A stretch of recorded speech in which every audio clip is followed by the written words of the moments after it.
De toute façon, on va se répéter encore une fois. Comme la semaine d'avant et la semaine d'avant. Eh ben oui, on radote, on n'arrête pas de le dire chaque lundi. Comment expliquer l'inexplicable?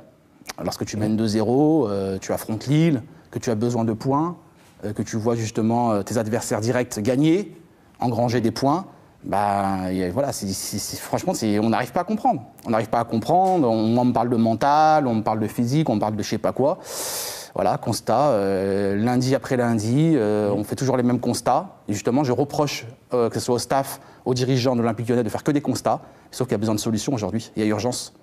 Sinon l'Olympique Lyonnais finira 4e, ni 2e, ni 3e. Et ben justement, le temps que Nico prenne la parole, je voudrais juste qu'on jette un coup d'œil au classement.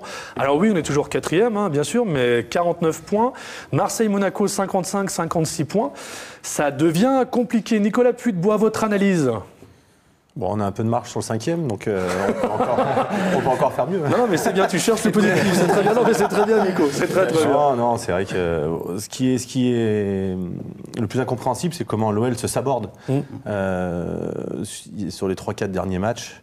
Quand on mène 2-0 à l'extérieur, normalement, on n'a pas le droit de se faire rejoindre. Surtout que c'est pas la première fois. Voilà, c'est ça. Quand on apprend de ses erreurs, on doit corriger et le faire. Voilà, dès la première fois. Là, pour le coup, l'OL, ça fait 4 fois. C'est la mauvaise habitude. 4 fois. On a perdu 9 points en menant 2-0 à l'extérieur. C'est beaucoup trop. 9 points, on joue pour la 2e place largement. Donc voilà, c'est difficilement compréhensible. Pourquoi on recule en menant 2-0? Pourquoi on s'endort, qu'on ronronne, qu'on arrête de jouer? Certainement parce qu'il manque de leader, certainement parce que ça manque de caractère et d'orgueil. C'est dommage parce que quand on accélère, on l'a vu parfois dans la saison, quand on mène 2-0 ou 3-0, tout de suite on déroule et on va gagner 3, 4, 5-0. Ça nous est arrivé quelques fois. Malheureusement, on a oublié sur ces derniers temps de passer la seconde, quoi.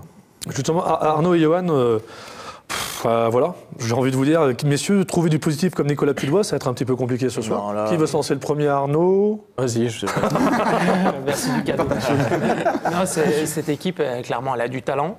On le sait, les jeunes, elle a du talent, mais ils le savent aussi. Ils savent qu'ils ont du talent, donc ils se reposent un peu trop sur leur laurier à un moment donné. Donc ça donne 2-0 à la mi-temps. Et puis on se relâche. Et puis ça peut faire 3-2. Ça a fait 3-2 à Monaco. Là, ça fait 2-2 parce que les autres en face, ils jouent leur vie. Donc il faut s'attendre à avoir des matchs comme ça tout le temps. Ouais. Arnaud, moi, ce que je comprends pas, comment on fait pour jouer une mi-temps sur 2? Tu sais que c'est pas la première fois que tu te fais rejoindre, tu mènes 2-0. Surtout face à un petit Lille, en tout cas en première mi-temps, moi je pensais que ça allait se finir à 3-4-0 facile.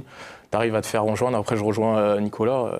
C'est vrai qu'il manquait énormément de leaders. Tu avais Marcelo sur le banc, Nabil Fekir, et tu sens que cette équipe sans leader, ça devient vite compliqué. Et donc, mais ça leur est arrivé même avec eux, donc c'est ça en fait qui est délicat, c'est que même avec tes tauliers, tu fais les mêmes constats et tu tombes dans les mêmes mauvaises habitudes, quoi. Pour le coup, c'était pas un match du tout maîtrisé, parce qu'on dit que l'OL menait 2-0 assez facilement en première mi-temps, oui, mais jusqu'à le but donné par les Lillois en première mi-temps, c'était un match débridé, il n'y avait que des temps forts, d'un côté comme de l'autre, il n'y avait pas de maîtrise en fait.